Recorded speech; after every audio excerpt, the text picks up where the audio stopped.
श्री सद्गुरुदेव भगवान के श्री चरणों में कोटि कोटि प्रणाम। नारायण नारायण नारायण नारायण। ब्रह्म ज्ञानी संतों की समता व उदारता। उड़िया बाबा बैठे थे तो एक दंडी सन्यासी आकर बोलने लगा, तुम भ्रष्ट हो, ऐसे हो वैसे हो, जहाँ तहाँ बैठे रहते हो, साधु होकर ऐसा करते हो वैसा करते हो। अब उन महापुरुष की बुद्धि तो भगवान में प्रतिष्ठित हो गई थी। उनके लिए सब ब्रह्ममय, सब चित्तधन चैतन्य है, कोई बुरा नहीं, कोई पराया नहीं। वे एकांत में रहते थे, लेकिन कहीं भीड़ हो जाती और वहां वे होते तो उन लोगों को भीड़ भाड़ में, विषयानंद में, उनकी टकर दिन में भी आनंद आ रहा है, विक्षेप में भी वे आनंद मना रहे हैं। तो अपन काहे को विक्षिप्त रहें, अपन भी अपने आनंद स्वरूप में मस्त रहें, ऐसा सोचकर वहीं पड़े रहते। सन्यासी बोला, लोग यहाँ नाच रहे हैं, शोरगुल कर रहे हैं और तुम यहीं ऐसे ही पड़े रहते हो।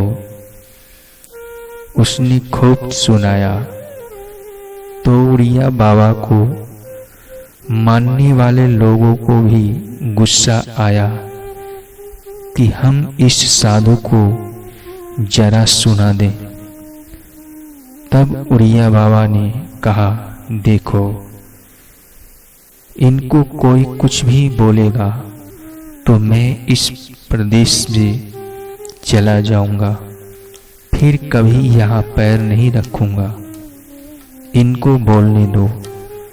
तो कोई बोला नहीं। वह सन्यासी उनके बारे में कुछ का कुछ बोलता रहा, सुनता रहा,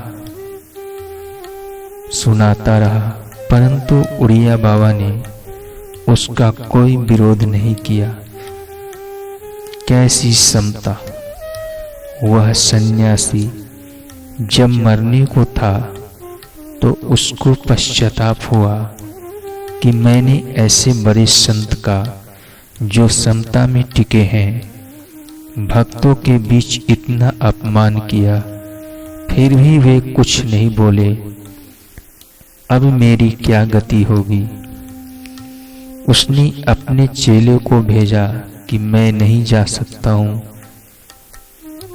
अतः उड़िया बाबा को बुलाओ, मैं उनके चरण छूऊंगा, माफी मांग लूंगा। उड़िया बाबा के पास खबर आई तो वे उससे मिलने चले कि चलो भाई चलें, वे पश्चाताप कर रहे हैं। अच्छा है, उनका भाव शुद्ध हो गया है। उड़िया बाबा के उसके पास पहुंचने से पहले ही वह मर गया।